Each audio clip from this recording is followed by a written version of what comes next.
Welcome to The Long Run with Joel and Christy. I'm Joel. And I'm Christy. And today, in lieu of our regular Wednesday recipe of the week video, we have been invited to do a collab with Dawn from Sensible Living with Money Mom. Hi, Dawn. Hi, Thank Dawn. you for inviting us to do this collab with you. And the title of the collab is 5 Money-Saving Tips That Will Save You a Lot of Money.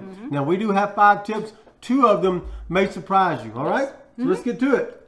And tip number 1, meal plan. Meal plan, because this is what happens. But believe me, we've been there. Yep. What happens is you don't know what you're going to eat for dinners or whatever during the week, and it comes time and you don't really have anything to cook, and so you say, well, I'll just stop and get something. And you spend $25, $30 to feed the family, where you could have spent $5 or $6 making something at home. So meal plan. We meal plan for 2 weeks, and then we stick to the plan as much as we can. We do some leftovers for some things, and sometimes our 2-week plans turns into 3 weeks because we're able to do some leftovers from some of our meals. So meal planning is very important if you want to save yourself a lot of money. Most meals you can make at home, you can make for $6 or less and feed your whole family just from the ingredients there, in lieu of buying something at a restaurant that's going to cost you $25, $30, $40, $50 if you go to a sit-down restaurant. So meal plan, that's tip number 1. And just kind of jumping off of that same one, our tip number 2 is to cook from scratch. Now, before you turn us off, wait. I'm going to tell you that we don't cook everything from scratch. We do have he has a job. And she has a job doing YouTube videos. Yeah, I edit videos. So we don't have time to cook everything from scratch, but we do make an attempt to cook certain things from scratch that won't take an absorbent amount of time. But like things like we make our own chicken broth, we make cream of chicken soup, we make our own seasoning blends, and it just makes our food a little bit healthier, and it also saves us some money on top of that because we're not buying something that someone else has already done for us. Correct. So yeah, cook from scratch. So tip number 3, and this may rankle a few feathers, coffee.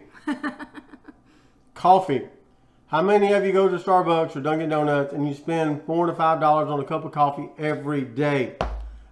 We buy the cheapest brand of coffee that we can. We get the medium roast, which is a good blend for us, and then we buy creamers that we can put in it. So instead of spending $5 or $6 on a specialty coffee from a specialty coffee shop, we make coffee at home and save those times for special times when we go out on different days. Yes, we also use a Keurig machine, but we use a reusable filter. Right. So we don't buy the K-Pods because those are expensive.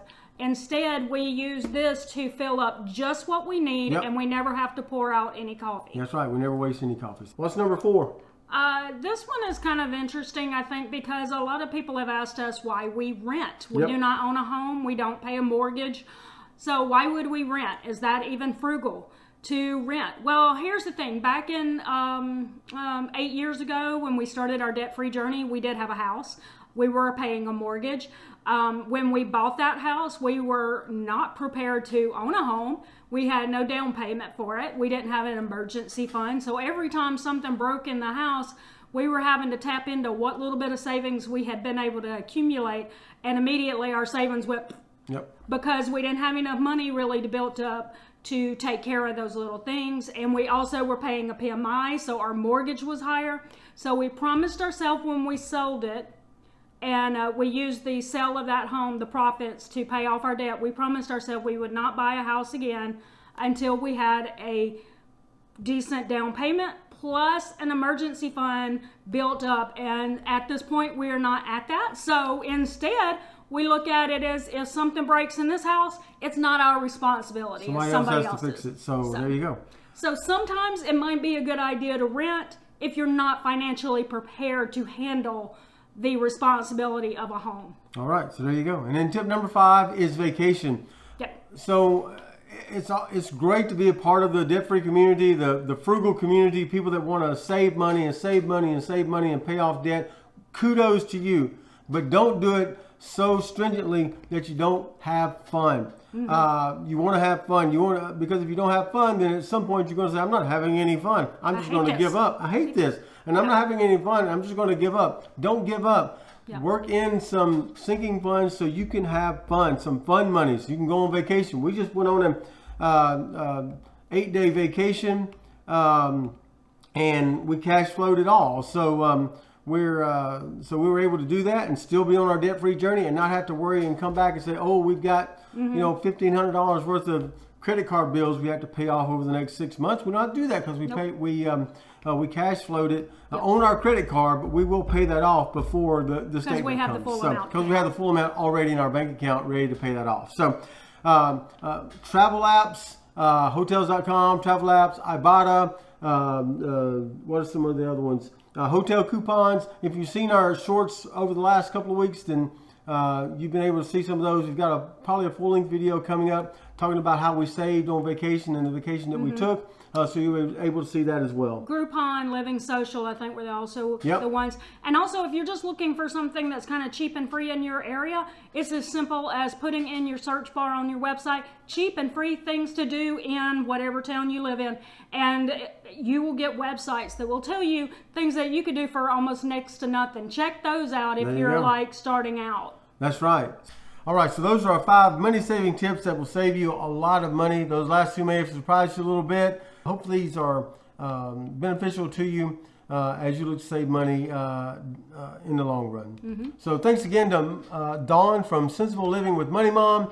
Thanks again for the collab. And if you came from her channel, drop us a note in the comments and let us know that. If you don't know who she is and who doesn't, if you don't and you haven't been to her channel yet from our channel, please go over there and drop her a comment and let her know that you came over from our channel as well. That's Sensible Living with Money Mom. Go and see her. So don't forget to like, subscribe, and hit that notifications bell for updates from new videos when we post on Monday, Wednesday, Friday, and sometimes on the weekends. You'll see those.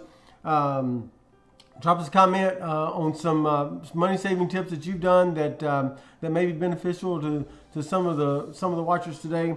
But I think that's going to do it today. For the long run with Joel and Christy, I'm Joel. And I'm Christy. And don't forget, it's a long run. Give yourself a little grace.